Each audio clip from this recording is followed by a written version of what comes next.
Cool. All right. So as you were saying. Oh, so I know you took a nap or whatever. We weren't leaving. I thought about it though. I'm not gonna lie, but I just didn't want to miss out on this opportunity. So here we are.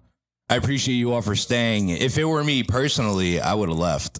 That's just me. So that's just an hour. What did you guys wait? Like a half hour? Had to be like 45 minutes. Yeah, I'm college rules. 15 minutes and you're out. Shit, That's nah, I just wanted to give it a chance. You feel me? First time on the show, so might as well stay. Yes, I knew sir. you would be around at some point. I didn't know if it was going to be when it was 12, 1, you know what I mean? But here you are. At least I'm not dead. At least I'm not dead. Yeah, that's what my cousin Marcus was saying. He was like, we got to make sure he's not dead. I was like, you know what? You're right. So tell me how you guys ran into homie downstairs. I heard him say something about mentioning a 21-year-old. What was that about? Oh, I don't know if I can say that on here. Okay. I don't know if I can say that on here, but we were outside and we were kind of just waiting. I'm not even going to lie. We were waiting for somebody to like open the door so someone could stick their foot in it. Yeah. You know what I mean? And get inside. We were going to look at the mailboxes to see which one was yours. I know that sounds That's crazy. hilarious. Yeah, but he was walking in. He was like, what are you guys doing? And we were like, oh, we're waiting to be on the podcast, whatever. Chopped it up with him. And then he was like, oh, Kmart? And I was like, yeah, that's him. And he was like, oh, all right, I'll bring you upstairs. And then I was with all of them. So he was kind of like, all right, everybody has to stay down here. I'll bring you up. So I came up and then he was banging on your door. I'm not even going to lie. He was like, boom, boom, boom. I was like, oh my God, what if he's not here? And then he started walking away. He was like, oh, he's not here. And then I heard you say something. And I was like, no, someone's in there. So I came back. Fuck, man. Yeah, nah, it'd be like that sometimes though. Nah, I get it. Late nights. All that, so. Absolutely insane. Shout out to Mason. I appreciate you. Fun story. He was my gym teacher. He was telling me he was, I think he said teacher. Maybe he said coach. I can't really. Yeah, he was a teacher / coach, coached in life more so. Okay. Honestly, probably coached more in life than he did in school. Gotcha. Honestly, it's kind of crazy, man. He would come to school hungover as fuck. If you haven't noticed, we live above a bar, so I get it. Yeah. I get it. I understand what he's doing. You Not know gonna what I lie, mean? he was faded when he brought me up. You should, oh my God. I believe it. I was like, yo, we just met, bro. Like, I believe it. But nah, cool dude. I'm glad he brought me up because I want to be sitting here. You know what I mean? So here we are. And I'm happy he even knows about the podcast. I'd just be sitting out there talking to everyone and anyone about it. Listen, that's how you have to do it. Marketing and promoting. You know what I mean? That'll take you a long, long way. I promise. Word of mouth is probably the most effective way of getting your product, of getting anything out there, bro. I'm sorry, business cards don't really do it. Yeah. And with that being said, welcome to the Middleman Podcast. I am the man in the middle, Kevin Martinez, and I'm joined by the man right here, Methadonix. What's man, going on, y'all? Welcome, man. I really man? do appreciate it. You guys heard that little side story there. My dumbass took a nap, and it definitely prolonged it longer than I expected. So I appreciate you for sticking around. I appreciate you for being here, being so patient, and everyone in the room is making this a real big studio vibe. There's at least like 7-8 heads in here. This shit's crazy. Yeah, surprise. You feel me? I was only supposed to come with 4 people, and then, I just kept saying yes. You know what I mean? I wanted all of them here. So, I'm glad they're here. They get to see, how it works. We get to see us talk. You know what I'm saying? So is this your inner circle? Is this your close circle, would you say? Talk to me. So who do we got in the room right now? I'm going to do this. This is Dylan right over here. He is my artist. Sublime. So I mentor him. That is Ron. He is my creative director. Luke is, now these are all my friends as well, by the way. Luke is also my photographer. Quinn will be an upcoming artist of mine come November when I announce my mentorship program. That is my cousin Marcus. I really want him to be my manager, so we got to talk about that. And then that is Anna, and Anna is my assistant, and Anna is eventually going to be one of my stage dancers. Anna and Anna. That's crazy. Anna and Anna, right? Ain't that some shit? Yeah, I know. Wait, is there like a spelling difference? Is there a spelling difference there or no? Yes, she has 2 N's. Okay. All right. Yeah, it's kind of crazy. I'm not going to lie. Yeah, her name's actually Adriana, though, but we just call her Anna. Love it. Well, thank you all for being here. It sounds like you have yourself a big team here. I do. Listening to what you were just saying, it sounds like you're signing artists, you're a mentor. Talk to me through that. What's that all about? So in November, I will be, well, I guess you could kind of consider this an announcement now. I'm starting an artist mentorship program, but it's not strictly going to be a mentorship program. It's kind of going to be like, remember how X had members only?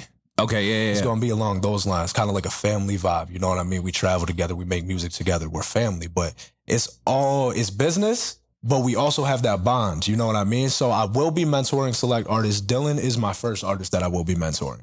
So, very talented individual. I haven't heard a bad song from him yet, and he's fresh onto the music scene. So, I want to see you on here soon.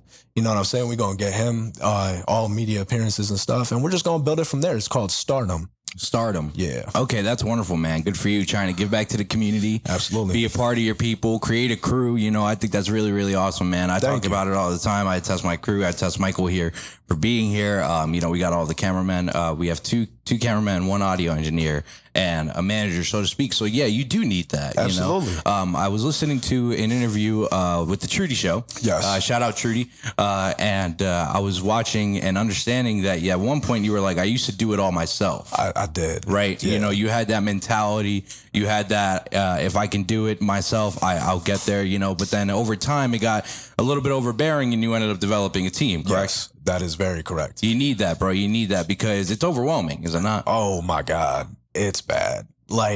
So when I first started, I went in with the mentality, okay, I didn't know if it was going to work, number one. So it was a risk, but I took the risk, ended up working. And then for about the first 2 years of my career, I was doing everything myself. I was designing my own cover. I still design my own cover art, but I was doing graphic design. I was doing the marketing, the promotion. Sometimes I was even engineering certain songs. But, I have shout out Steve's PA because that is my brother. I hear about him all the time, bro. I haven't met him. I hear a lot about him. We got to get him on here, but he's been working with me since the beginning of my career. So it was basically me and Steez. When it came down to the engineering side of things, Steez really ran that, but I was still doing everything else on the side. You know what I mean? I was taking my own photos. I was doing everything. I didn't even have a music video out. So everything was kind of just on me. And then it got to a point where I had to talk with somebody and they were like, all right, you need a team. I'm not going to lie. At first, we tried it out. A lot of people become ungrateful sometimes. I'm going to put it like that. People get stingy, ungrateful, and then they throw you out. And that's just the reality of it. So you go through different people, and eventually I found my team. You know what I mean? And these are only a few of them. It goes far beyond this. I would consider Steve's a member of my team. Adam from Three False Prophets, a member of my team. You know what I mean? Because I work with them continuously. And they're like family to me. They've helped me out so much, and I'm so grateful for that. Because I didn't have this when I first started, so it feels good to be able to even turn my head to the left and see all these people watching this right now. This is awesome. This is fantastic, especially when you see him in the crowd as well, Yeah, that's a really great feeling, you know what I mean? Because when I first started this, it was there was this whole stigma that if you made music, especially in this area, that you couldn't become successful in it. And that's kind of been erased. Not completely. There's still people. I actually had a conversation with somebody the other night where they made me feel a certain type of way about making music, even though I've been successful in making music. What do you mean by that? Basically, you rap. Like a judgment of character. Exactly. Yeah. And I felt a certain type of way about it. It really pissed me off. I'm not going to lie. But here's the thing. I'm not going to let it piss me off. I'm going to let it fuel me. So when I hear someone say that, it brings me back to the beginning of my career when I was I'm still hungry. But when I was brand new, fresh, super hungry, you know what I mean? It relit that. So it's going to be a dangerous 2024 now. It was already going to be a dangerous 2024, but hey, shit. Wait until you see what I got lined up. It's going to be crazy. I'm excited to see what you got lined up, man, because you have quite the discography right there. I know that, your first album drop was When the Hour Strikes Midnight. When the Clock Strikes Midnight, yes. Excuse me. It's okay. And, I don't want to focus too much on that album because I know you got so much more coming out, Absolutely. But one thing about that one, bro, is if you haven't heard it, that intro is inspiring as fuck, dude. Yeah. I was listening to it and, my favorite thing was if I'm going to fall, I want to fall forward so that way I know what I'm falling into. And I was like, holy shit. It blew your mind, didn't it? Blew my mind, bro. But I was like, I'm with that. I understand that. That's really how it be, though. You know what I mean? And I think that intro really captivates and tells the story of the beginning of my career. You know what I mean? It's my first album, my biggest album. I always consider my first album like my baby. You know what I mean? But in the beginning of my career, so many people were like, nah, this ain't gonna work. Don't do it. Even my family, you know what I mean? And all those people saying no, it's not gonna work. You shouldn't do it. We want you to do this. We want you to do that. That really put me in a bad place because it was something I genuinely wanted. But instead of it being negative to me, I took it as a lesson and I fueled myself with it to become the artist I am today. So when did you start your music career? So it goes in parts. Okay. So 2016, I started writing music. and I would just freestyle back and forth with some of my friends who were older than me at the time, who were kind of on the music scene. 2017, I ended up doing like a freestyle at one of my school's dances. Fire. 2019 is when I released my first song. Okay. Yeah, so it was like there was really large gaps in between, but you know, everything pieced together.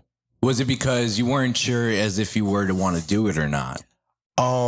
So yes, I would definitely say yes to that because I was very scared. Like I said, it's one of those risks that if you take it, either you crash and burn or you succeed. Mm-hmm. And I had so many people in my head and so many people put me down about it that I was like, I don't know what I'm gonna do here. So then I kind of just tried to like think of certain ideas, certain ways, certain names even for myself. And I found that eventually. And then I was like, all right, we're gonna do it and see if it works. If it works, it works. If it doesn't, it doesn't. But I'm gonna try my damn best to make it work because I want this, you know, and that's how we got there. It's very interesting because I was listening and I heard that it was like kind of a mistake, like a happy mistake, you know, that you got into where you are now.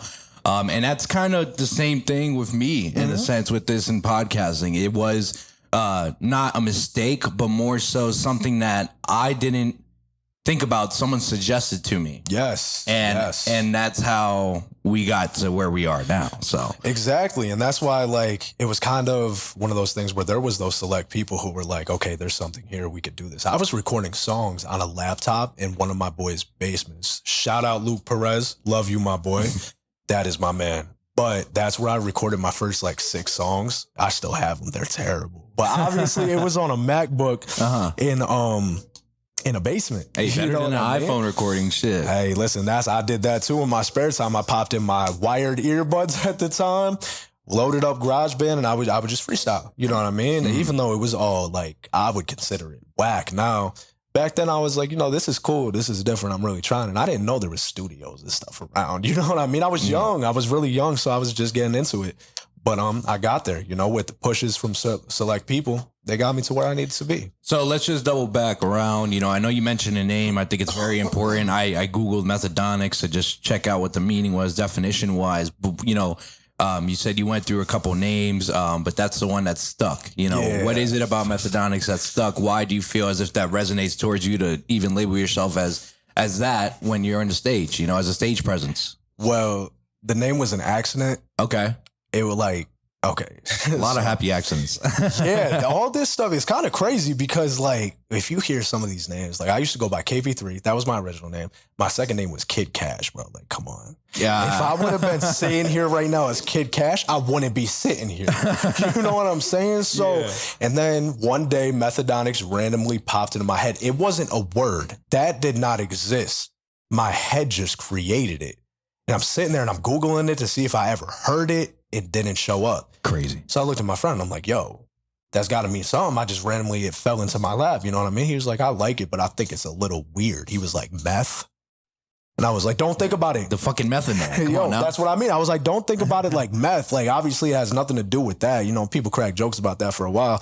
But I have like 12 plaque awards, right? So the same kid came to my house and he looked at my wall and he goes, you know, I used to shit on you for that name and it looks real good on your wall. I was like, yeah, that's kind of crazy, isn't it? I was like, I'm proud of it though. You know what I mean? But here's the thing. It doesn't have a meaning because I'm unpredictable.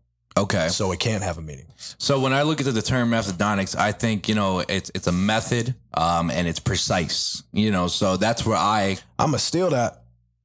I'm going to steal that. Go ahead. I'm going to use that because I like that definition. You know, there's a method to the madness. You're right. And there always will be. Exactly. You know, I think maybe subconsciously, that's crazy that you just said that because there always is a method to the madness. And that does make sense. See, the way I viewed it, I viewed it as a method to the madness. It's structured, but it's unorthodox. Yes. Methadonix. Exactly. Unorthodox. You know, that's a really good way to put it. See, I do things unintentionally, so maybe that's what it meant. You know what I mean? Because subconsciously, even Ron, he points things out all the time that I do by accident. Like I have this one song with my brother Chain Wax, you know, shout out Jake. Love you, bro. Heard that. Crazy song, crazy idea of a song. And Chain Wax and Methadonix, and the song's name is Lethal Injection. He pointed that out. I looked at him in the car. I said, yo, that's crazy.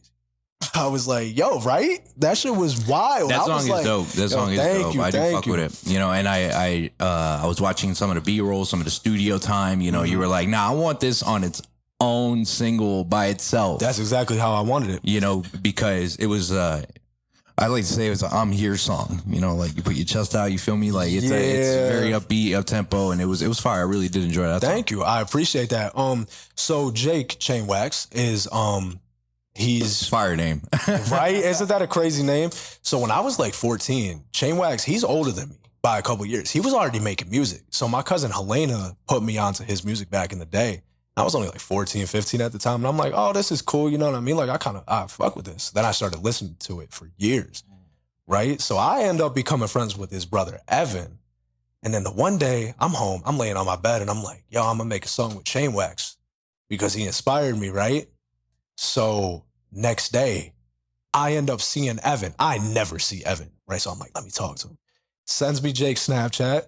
We start cooking. 3 weeks later, we're in the studio. I got him back after, I think it was 5 or 6 years to making music. And like, you know, that's my boy now. Like, you know, like he inspires me so much. And he's always reaching out saying like, you got me back into music and stuff. But like, he got me into music, you know? So like, he inspires me so much. Exactly. Like, shout out Chainwax. Shout out you, Jake, bro. I love you, bro. Honestly, Lethal Injection, one of my favorite songs. It's in my top 3 I've ever recorded, bro. So.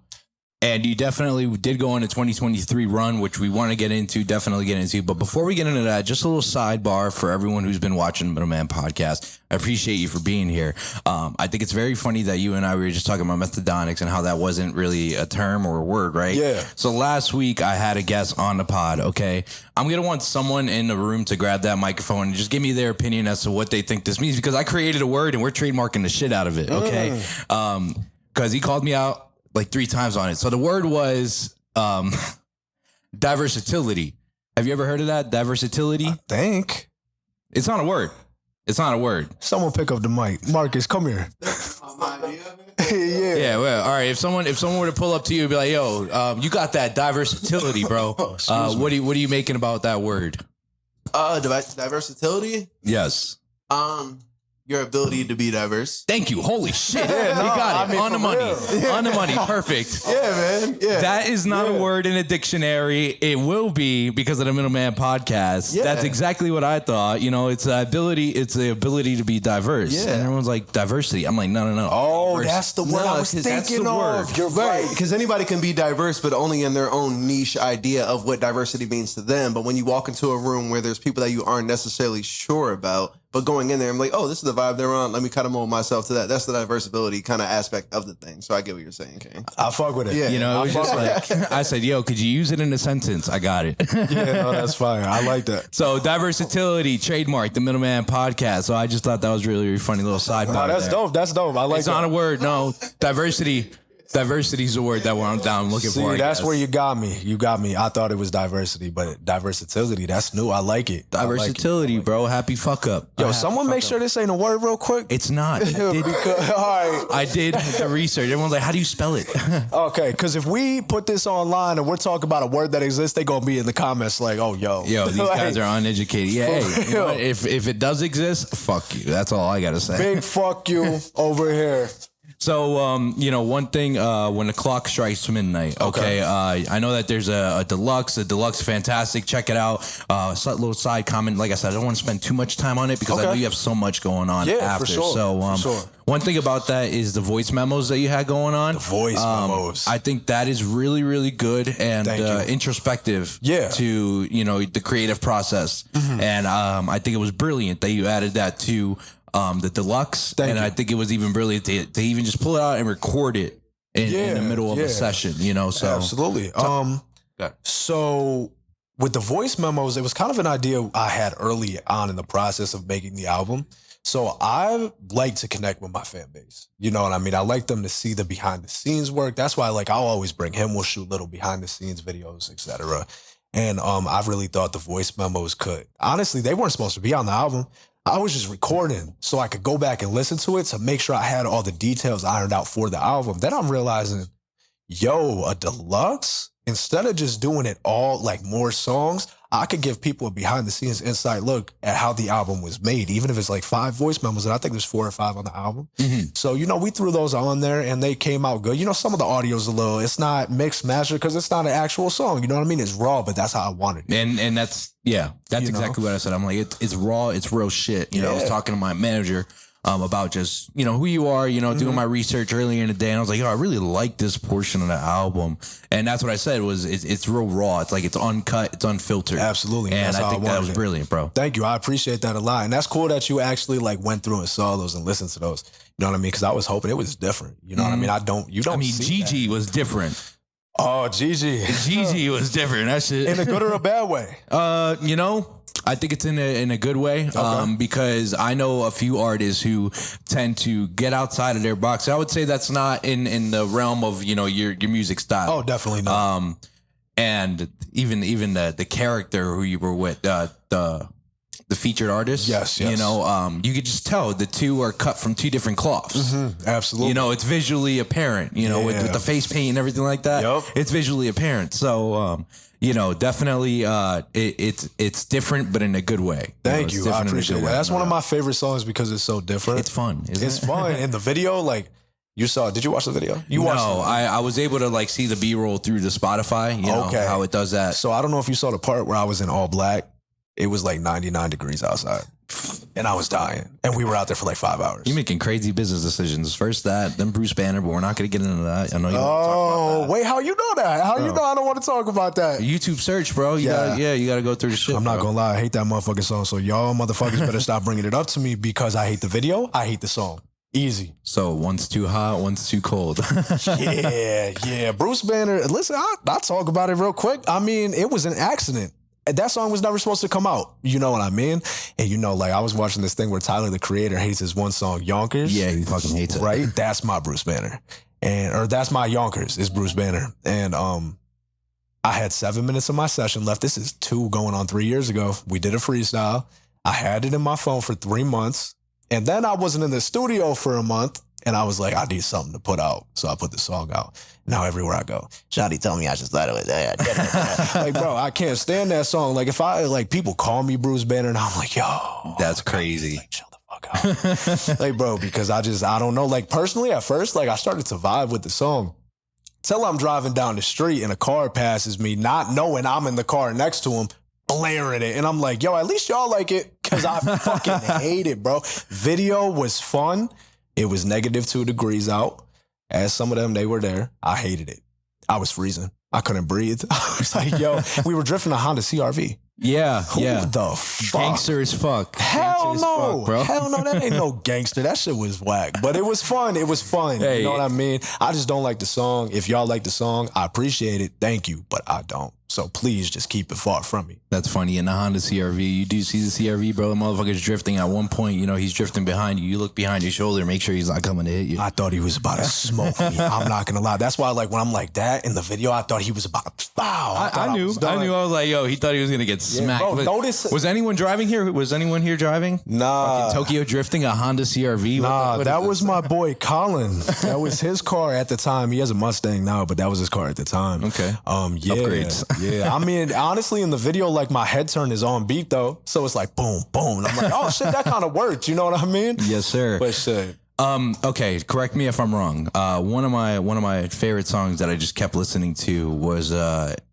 song In Balance. Was that on When the Clock Strikes Midnight? Yes, that was on the bass and deluxe version of the album. So the reason I want to really pick at this song, okay, is because the term imbalance, right? You get imbalance. What do you think about imbalance? For me, it took me a while to get to this conclusion, okay, as to where you were coming from.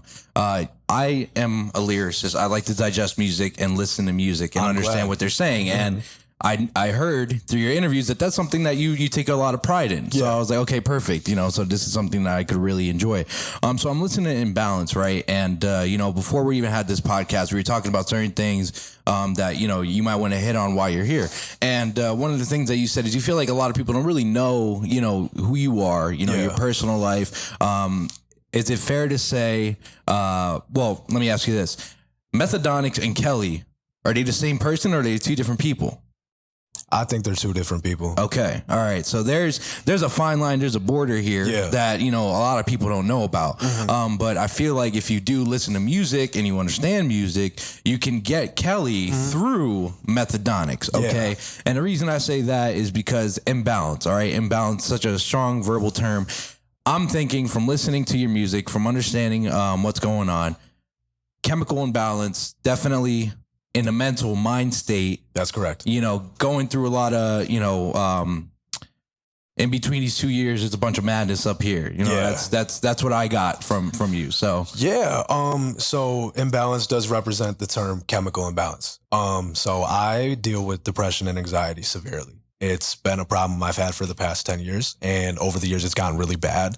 Not a lot of people, probably not even a lot of them know that. You know what I mean? So I've battled it, and it's been a very, very hard battle. And for those who say that mental illness isn't real, fuck you, because that shit is real, and I live with it every single day. So shout out to the motherfuckers who wake up every single morning and get up and do what they have to do to survive. I love y'all. Y'all are going to make it. But with me, I could get personal? Yeah, of course. I think that's what I would prefer you to do, bro. This is why you're here. You know what I mean? Cool. You have a message. You want people to know who the fuck you are. Yeah. And you just told me, Kelly, Methadonix, you might not get the same thing. There's two separate personalities. It doesn't mean it's fake. It just means that, one character will allow you to bring this side out of you, and another character will allow that side to come out of you. That's really what it is too. And my chemical imbalance, as I refer to it, it's like I said, it's a struggle. You know what I mean? Every day for the past 10 years has been very hard. Even today, waking up was hard, but I do it. And I kind of was at the point a couple years ago. This is a year before my album had come out. I was really bad. I got really depressed. I was having suicidal thoughts. I wasn't being a good boyfriend to my ex. I wasn't being a good brother. I wasn't being a good son. And I know these things. And they didn't make me feel like that.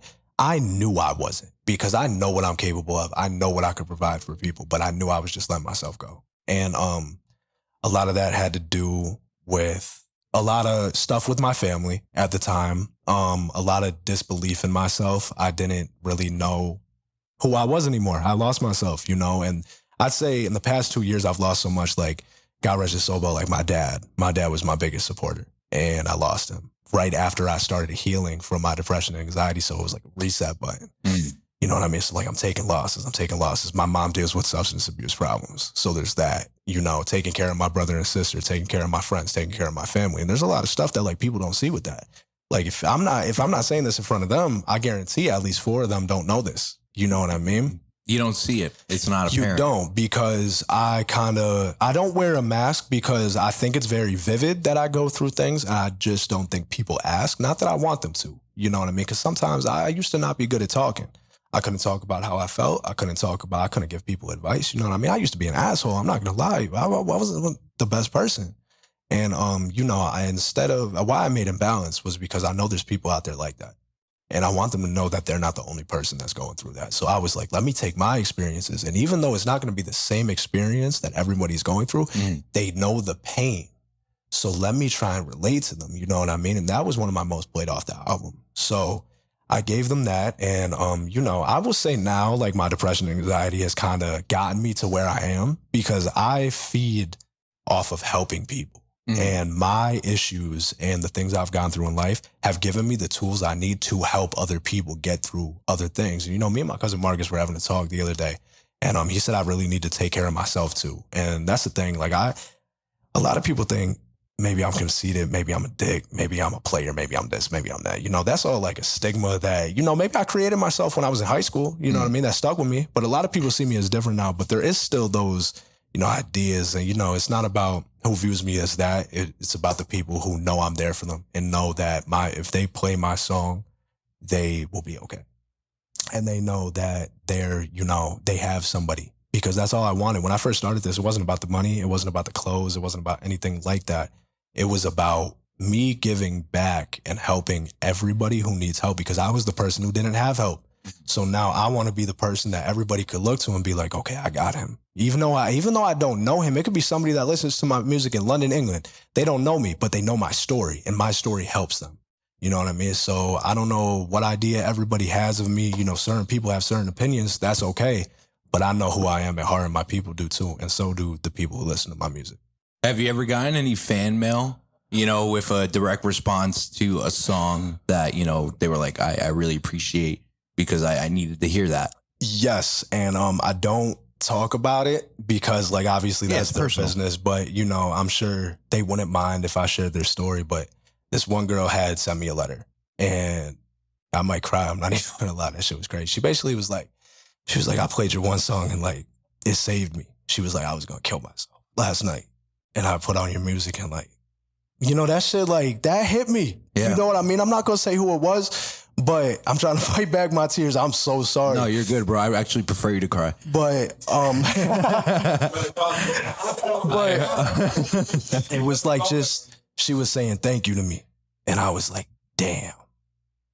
Even if it was one person, I've got another family, you know what I mean? That's just kind of like regular stuff. But like that one always sticks out to me. And I save it. I have it hidden away from everybody, just for myself. But like I know that I did what I was here to do. You know what I mean? And that's huge for me because when I was 16 getting into this industry, I was like, I'm going to heal somebody. I'm going to put a smile on someone's face, even if it's one person. And to me, that girl is that one person. That's wonderful. So you would say that has always been a part of the goal. Always to enlighten, Always. And, I've gone about a bunch of things the wrong way. I'm not perfect. I don't make perfect decisions. I fuck up a lot still to this day. I wish, I don't even wish. I just need people to understand that. You know what I mean? Because like, even like there's an artist, and I'm not going to say who, it is because he was on your show. I used to be crazy. I used to mentor him, and I wasn't the best mentor because I wasn't in the best mental state. And I think he took that the wrong way. And, there's some hostility there, maybe on his end. I'm not sure because we don't speak anymore. But I just want him to know that it's nothing but love. And tell him that. It's nothing but love, bro. And honestly, bro, I should have been a better mentor. But, I got to be there for myself too sometimes. And I couldn't be there for both of us at the same time. And I just want to apologize to you. Because I don't know if you want to talk to me. I don't know if you want to talk to me like that. You know what I mean? But like, I don't want you to think that I'm some evil motherfucker, man.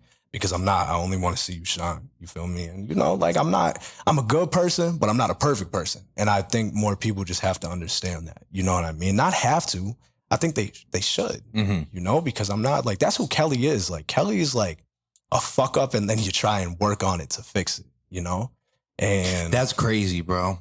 That's absolutely insane. I'm sorry. That's absolutely insane. I've never heard someone say that. That's who he is. He's a fuck up. Yeah. He's a fuck up. And then, on the opposite side of the spectrum, we have Methadonix, Methadonix is everything that Kelly went through. He just talks for Kelly through music, through his story. And that's how it is. You know what I mean? And like, that's just how it be.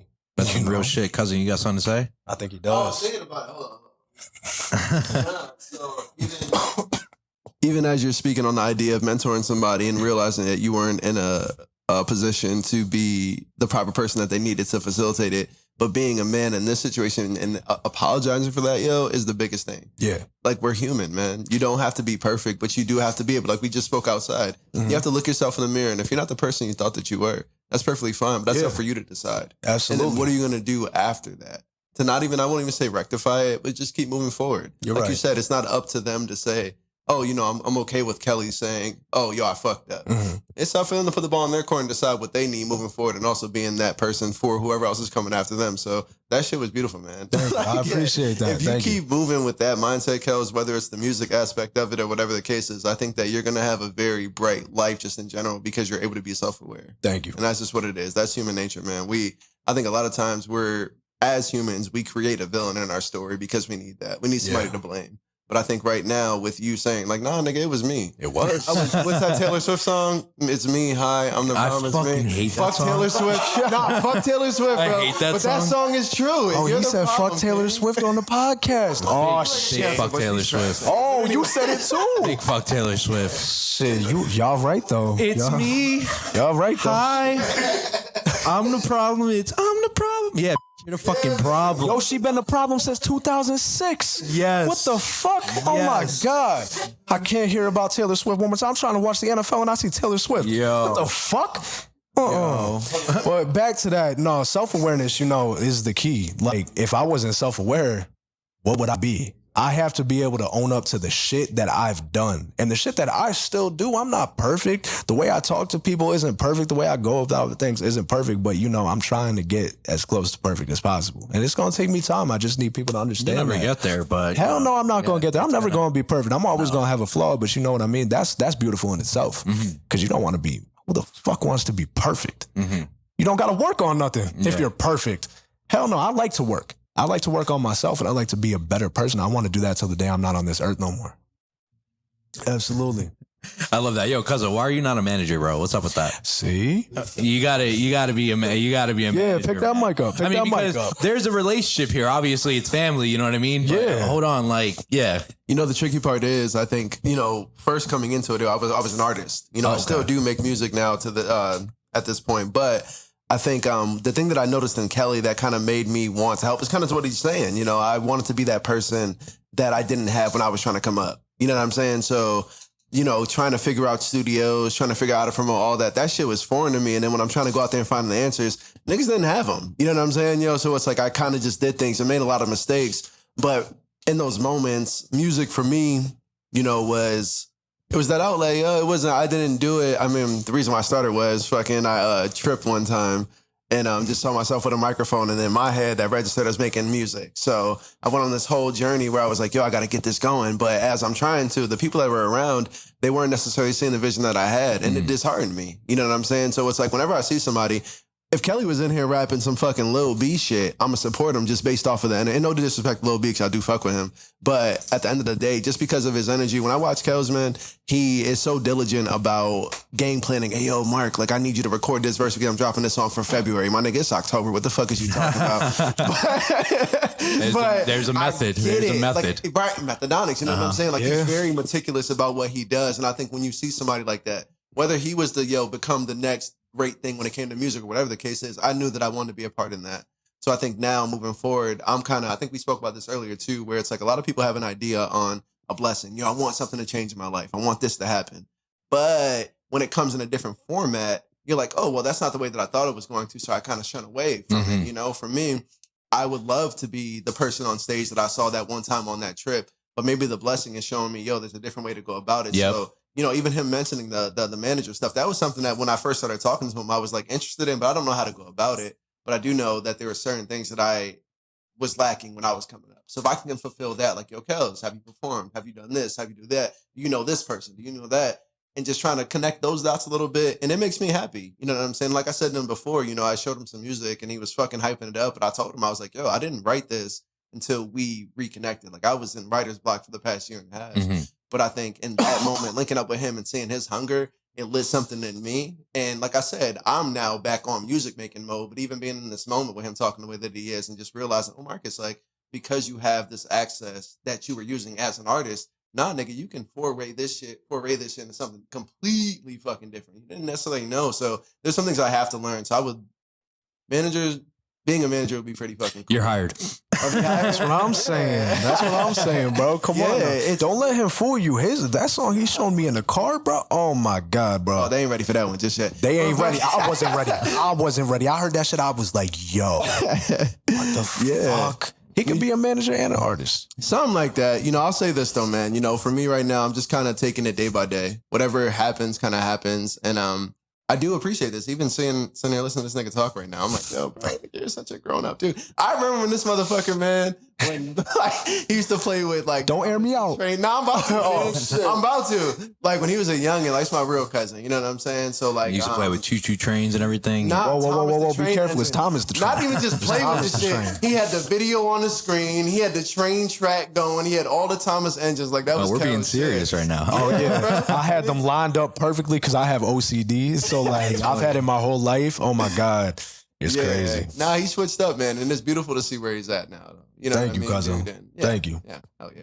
Good. Okay. Well, so after when the clock strikes midnight, when the clock strikes midnight, we have an album called Ecstasy. Oh yeah, Ecstasy that's my favorite one. I love that album so much. That shit was so fun to record, bro. Good summer vibes, bro. Yo, that was the whole thing. That was the whole thing. Let's talk about it. One thing I wanted to pick your brain about is in the Trudy show, you did say that the name of the album following When the Clock Strikes Midnight was gonna be What Happens After Midnight. Here's the thing, though. That album still ain't here. Oh, okay. That's all right, so I wouldn't consider Ecstasy as an album. Yeah. But it's not a big album. Okay. When the Clock Strikes Midnight was 25 songs. Yeah. So that's coming, what do I have that listed for? 2025. Maybe 24. No, it's 2025 next year. The album that's supposed to follow. Yeah, Okay. that's 2025. I could drop the title too. It's called Lateral Damage. Lateral Damage. So that's what happens after midnight. Exactly. It's Lateral Damage. And if you listen to the stories combined, oh my God, it's going to break you down. So it's an elaboration through Yup. Okay. Exactly. Ecstasy, though, like, I honestly, credit to Anna because she gave me the name for it. She was like, what happened? It's fact checked. It's fact checked. We're all good. She gave me the name. I was like, and it was supposed to be a song. It wasn't supposed to be an album. That she gave me the title for the song. I made it the title for the album because I was like, you know what? Summer's fire. I like summer. So let's give the people something that gives them that vibe. You know, we could get heartbreak in the summer. That's what it was based on. And I'm going to drop this here now too. Next summer, y'all getting Ecstasy too. So Fire. be on the lookout for that. That's already halfway recorded. Excited. I can't even lie. I got a release date on everything. Yo, if I showed you my Google Doc, your mind would fucking explode. Unlimited storage. Well, yeah, I pay for it. Good. I pay Yeah. for it. Good for you, Not man. gonna lie. But I have, my music is planned from now all the way up until 2031. Wow. Yeah. 2031. Yeah. I nonchalantly said now, then I processed. He it. was like, hold on, what the fuck? Yeah, everything's there, dated, titled. Wow, man. Everything. Holy shit. Yep. So let me ask you, how often, so you got stuff planned out from that far out. How often do you revisit projects as you're going along the process? A lot. Yeah. A lot. I will say probably like a lot. I go back in time to stuff that's even been recorded in 2019 still. Because I'm like, if I could learn from my past self, then I could take this and apply it to now. You know what I mean? So I teach myself things unintentionally. You know what I mean? Because I go back and there's songs I have from 2019 that I go back and I'm like, damn, we could use this now. Like songs off of When the Clock Strikes Midnight were written in 2019 in like February. So like there's all sorts of, time periods I go back and revisit. Obviously that Google document with my plan until 2031, that changes. This year changed so much. You can ask Ron. We redid the schedule so many times. And we finally, got everything sorted. And then next year's already 6 times. So like it's always revised. That's awesome. Always getting reworked, man. That's what I'm saying, because nothing's ever, like we said, nothing's ever perfect. So, if I think something could be better or I could add something, I'm going to do it. You know what I mean? Like I can't wait for next year because this run this year has been crazy. But next year, I just feel like the quality and content, everything everybody is going to get next year is going to be crazy. Like I got this one song. I'm not going to drop the title. I'm not going to drop the artist who's on it, but I'm excited as shit for it. It's a single. A lot of development as an artist. I heard you say in the Trudy Show at one point, you used to just record and let it go and not even hear it, which I was bonkers, you know what I mean? But yeah, it was kind of crazy. I'm not going to lie. I don't know what the fuck I was doing. Oh my God. But you've developed. I developed, you know what I mean? Because at first I didn't know my sound. I didn't know what type of music I wanted to make. Because if you listen to my first 4 songs, they don't sound anything alike. And my songs today, I don't keep anything the same because I want longevity. You know what I mean? I want to be here for a while. Versatility. Exactly. Yeah. Exactly. So, I change it up. But like my first couple songs, like I think my first song was called 6th Edition. That was on some like Jadakiss shit. My second one was Against All Odds, which I used a Joyner Lucas beat. Sorry, Joyner. And then the third one was called Sling Blade. And I was like, sounding like NLE Chopper. I couldn't find my footing. You know what I mean? So I was just trying out different shit. Everybody liked it. You know what I mean? But I finally found out. So now I just kind of, change it up a little bit, make adjustments and give the people what they want. And I always like feedback. I like when people tell me what they would like to see. Because if I could do it, I'll do it. And if I can't do it, I'm going to try it out. You know what I mean? If it comes out good, comes out good. So with Ecstasy, my favorite song on there was Ferrari. That shit was... Ron, see? Ron loves that song. Ferrari's a good vibe, bro. It's a he really said good I sound like LL Cool J on that. I was like, so many people said I sound like LL Cool J. It's honestly more of a little bit, it's more enlightened if you ask me. Like, it's sure. definitely, and that's why I think I really enjoy it. I'm like, okay, this is different. But with that being said, appreciate you all for being here. Make sure you like, comment, subscribe. Check out my man Methadonix. Follow him on Spotify. Follow the podcast on Spotify, Apple, wherever you listen. We're available everywhere. The Middleman Podcast, Versatility, coming to you live Absolutely. Got to plug that in. Or Nah, you plug have that to. in. Keep throwing it out there. Always, Keep throwing always. it out there. Listen, man. So we have this Scream album coming out soon. Yes. He does have an EP, and it is an EP consisting of 4 tracks. And correct. Just listening to your story as to where you want to go with this album. Where do you want to go with this album? What is it representing? Because Scream and we think Halloween. So yeah. So last year I did the Scream EP. So for the past so last year, 2 years before that, I had an idea to do a Halloween themed track, and I was like, okay, we're gonna get to it. Never got to it. Next year came. Never got to it. So then I'm like, shit, I got time. Let's do a little 4-song EP. We're gonna title it Scream, my favorite movie franchise besides Halloween. That's my top tier. That's my baby right there. You know it. But I just was like, all right, we're gonna title it Scream, but it's not gonna be about Scream. Like, we have that song Billy Loomis on there, which obviously, main killer in the first film. But then I switch it up and I just give a dark vibe. Like, if you listen to Wait Till Dark, like, I'm just talking shit on there. You know what I mean? Like, and I don't know if anybody realized that, but like, I was like talking shit. And I don't do that. So like, that felt good to do for once. You know what I mean? I changed it up a little bit. The dark side, right? Exactly. And that's what it represents. So now this year, everybody was like, do Scream 2, do Scream 2. And I was like, I don't really know if I want to do Scream 2, but how about an album called Scream? Forget the EP. We'll add the 4 original songs. We'll add 8 new songs. So that's what we did. It's already recorded, turned in, and it's like on some dark shit. I'm not gonna lie. Like, I was showing Marcus in the car this one song. It comes out the 15th. I'm releasing another single just so you guys know. But it's different. It sounds some like Suicide Boys type shit. You know what I mean? I've heard of the Suicide Boys, yeah. It's gonna be a different experience. And I think a lot of people are gonna be like, whoa, I didn't know he could come with something like this. You know what I mean? It's fun. It's fun, but it's dark. And I know a lot of people who like Halloween, especially myself. So like, I'm just giving to that community. You know what I mean? And like Billy Loomis, that's still one of my favorite songs. It's one of my hottest singles. So like, that's gonna be on there. Trippy music video. Oh yeah. That was I got y'all. See, I got y'all with that when I took the mask on or took the mask off, and it was me, right? Yeah, I put that in there. Exactly. We got to do this. Genius. But my new single Dark Night just dropped on October 1st. That's the lead single for the album. Personally, that's my favorite off the album because I like my approach with it. I could have brought more to it, obviously, but I liked it how it was. So, that's out there right now. Go check out Dark Night, available on all platforms right now. And then the album's out the 31st, and I got one more single off the album coming out the 15th. The 31st and the 15th. Okay, so the podcast will be out before the album comes out. So with that being said, as viewers and listeners are listening through the album, what is one thing that they should probably know, or maybe that you can give them like a gem of knowledge, right, to look out for?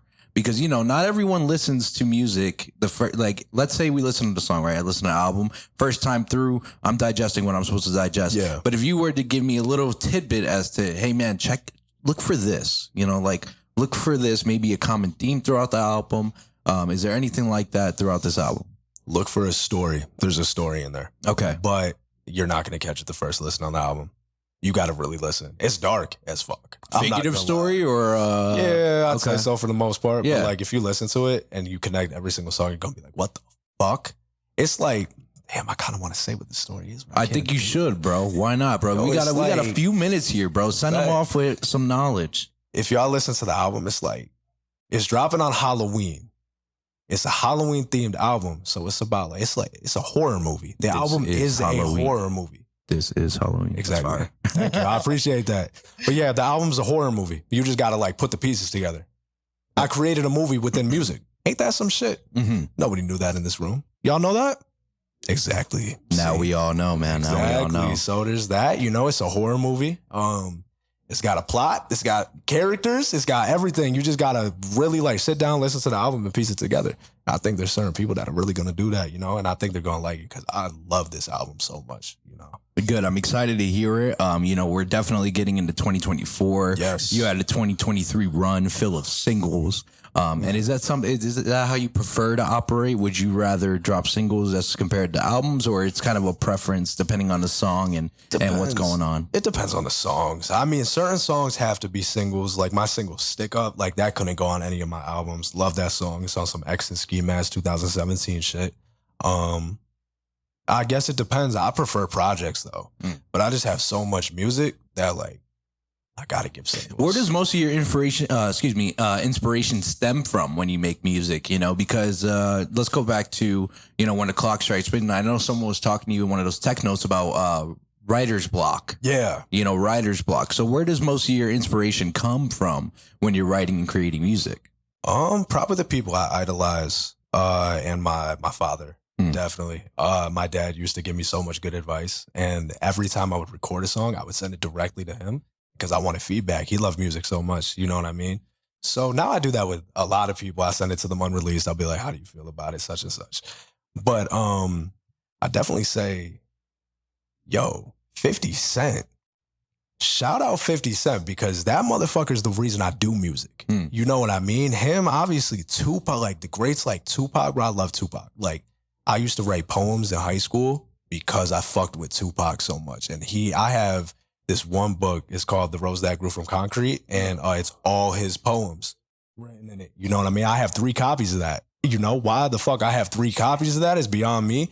But like, you know, those are definitely my 2 favorites. They've really like got me going with the music. I was like, you know what? I want to be like them. You know? And, you know, even though my vibe's different, all of it comes from, you know, as a child, my dad be in the car, we listening to Get Rich or Trying. You feel me? So like doing that, he'd be playing All Eyes on Me by Tupac, Tupacalypse Now, you know what I mean? All those albums, those great albums, and I grew up with real music, you know what I mean? Not saying today's music isn't real. It kind of just lost flavor. But, you know, those are my inspirations. They don't make music like that no more, bro. Yeah, I fucking wish they did. They really don't. I was at a Wu-Tang Nas concert. Hell yeah. You know. Wu-Tang and Nas is an all-time great. So is Wu-Tang Clan. Come on now, stop playing. I was there last week, Brooklyn, you know, De La Soul was there too. Okay, that's dope. And yeah, we were checking it out. I'm like, damn, bro, they just don't make music like this anymore, man. That's what I'm saying. We just went to the 50 Cent concert. It was his last show in the States like 2 weeks ago, the Final Lap tour. I didn't even know he was still performing. Yo, it was his last tour. That was his last show in the States. Wow. Now he's in, I think, the UK right now. But it was one of the greatest performances I've ever seen. That's awesome. You know what I mean? It was definitely dope. Yeah, I got this little card here from the Wu-Tang. Oh, that's dope as shit. Super New York dope. State of Mind. Come on. I'll take a photo of this show to you guys, put it there on an overlay, okay? But listen, man, I don't want to I don't want to cut this conversation because I feel like there's still so much we got to talk about. You know what I mean? That's what I'm saying. But we're getting to that point of where we're going to transition into tea time. But you know, I still feel like we need to touch on what's going on for 2024. So let's extend the time a little bit. Let's do it. Yeah, let's. I know they wanted to ask questions too because those 2 especially were staring me down. Okay. Yeah, they do. Stop. Well, this is your time. I mean, hey, listen. So I could come on. If you go ask questions, come on, ask questions. let's utilize the time. I know you got a question. I know you got a question too. Going into the idea of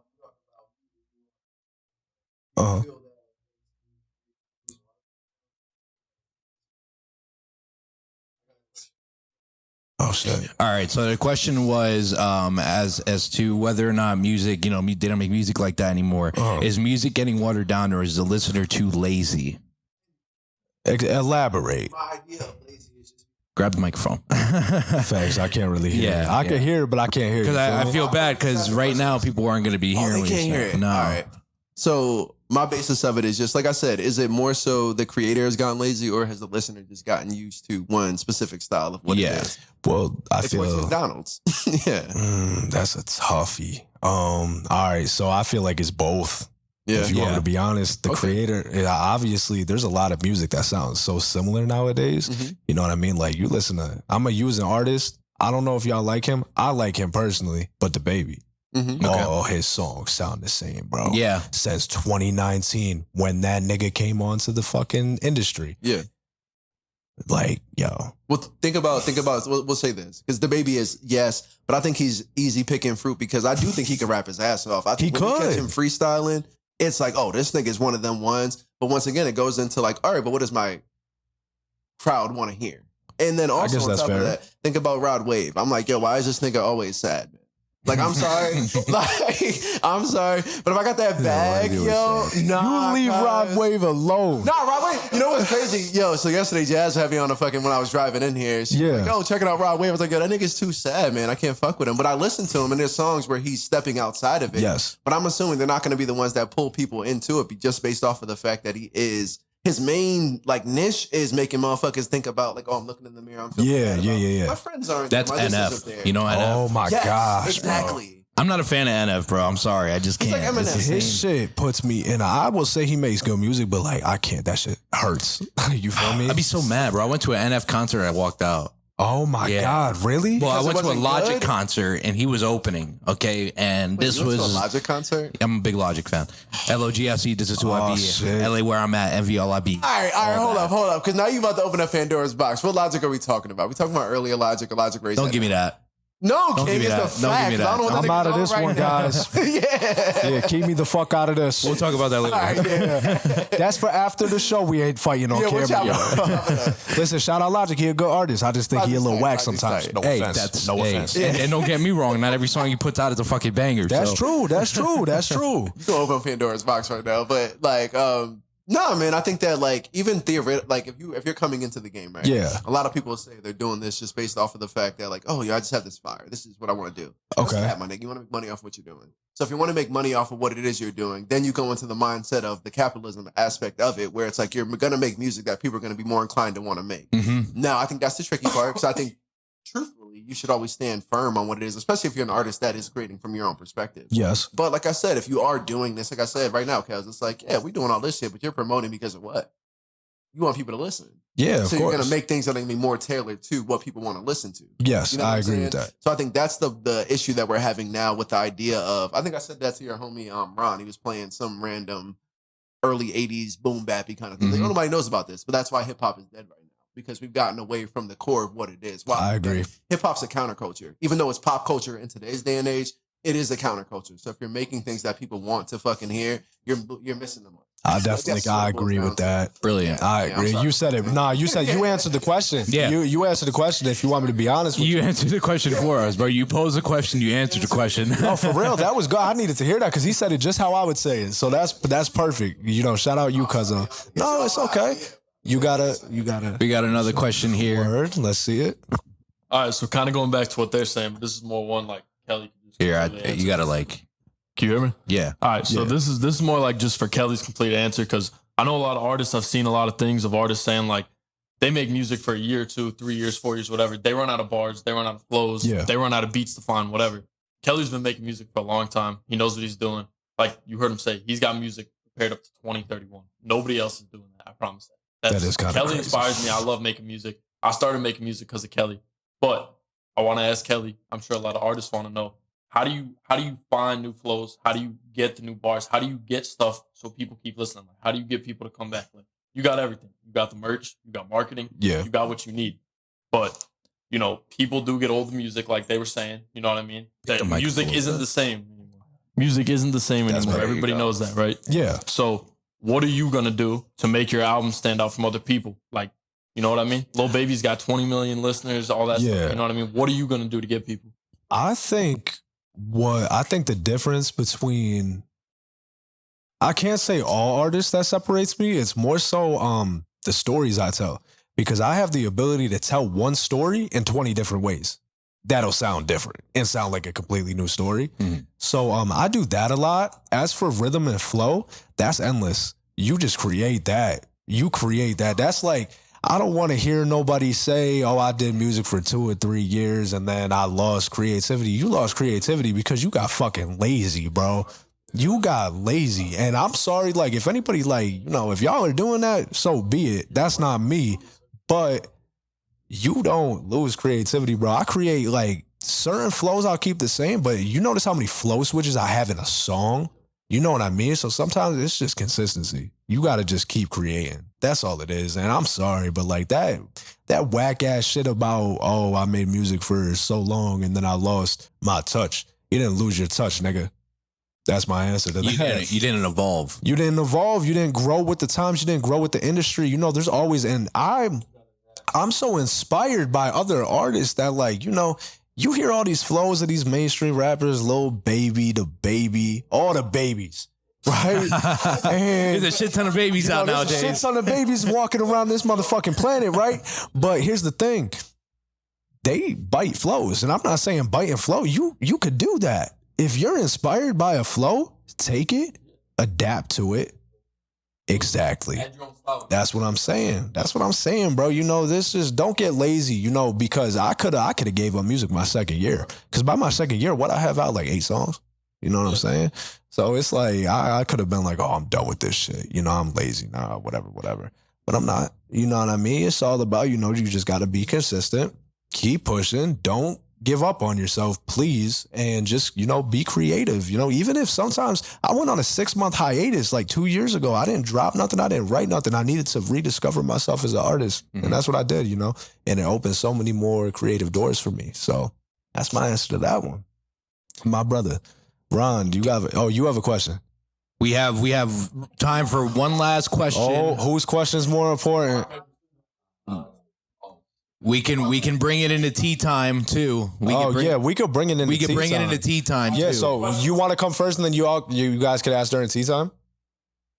Do you want to do it like that? That's fine. That's all perfect. Right, Ron, come ask your question, bro. Last question. We'll sign off on the air, you know, and then we'll head into tea time. Sounds good. 2024. Get into that. Don't worry, I got you. We've always talked about all your favorite artists. I know all your favorite artists, but who's someone or a group of people that you would love to work with and collab with and know that you would make it? Elaborate on the last part. Like if you make the project. Make the project. Like, know that I would want to make the project? Yes. Shit. Give me a second. Yeah, I fuck with A Boogie, bro. I fuck with Boogie heavy. I feel like we can make some crazy shit. You know what I mean? Him, Ian Dior, bro. I don't know if any of y'all listen to Ian Dior like that, but he is fire. I've never heard of him. Listen, check him out. I swear. That's definitely above A Boogie. I'd want to work with Ian Dior. I think our styles really match, like our melodic styles match more. You know what I mean? So that could be, you know, those are definitely two people. Female artists, bro. Yo, Bia snaps. Bia. Yo, she is fire, bro. Oh my gosh, she spits like me, bro. Like, you know what I'm saying? Like, not to put myself on a pedestal, but that shit's crazy. So like, if I could get a female that could spit like that, oh my God, bro, that shit would be nuts. She's fire. Right? Fire. Yo, see, he knows about Bia. I think Little Sims is better though. Oh, you think? Yeah. Okay, listen. Yeah, Little Sims. I don't judge nobody's opinion. Little Sims is fire. I'm not sleeping. He said unfair comparison, but word. All right, man. So before we get off the air here, definitely let's just add on to what we're looking forward to in 2024. After that, if you would leave a message for the people, and then we'll transition into tea time. Sounds good. So 2024, like I said, this year has been phenomenal. You know what I mean? I'm so proud of the content, the music, and the opportunity that's arisen this year and has been created. Next year's gonna be even better. I promise. Just the projects and the lineup for next year, the things we have planned. Like, I can't wait. I'm so excited. So everybody should be. Every single month, there's gonna be something. Fire. No breaks. January through December, all year round. I know. You know the craziest part? Half of next year is already recorded. So like, we're all good. You know what I mean? I got time to work and do other things now. And that's the best part about it. So 2024 is gonna be an even better year than 2023.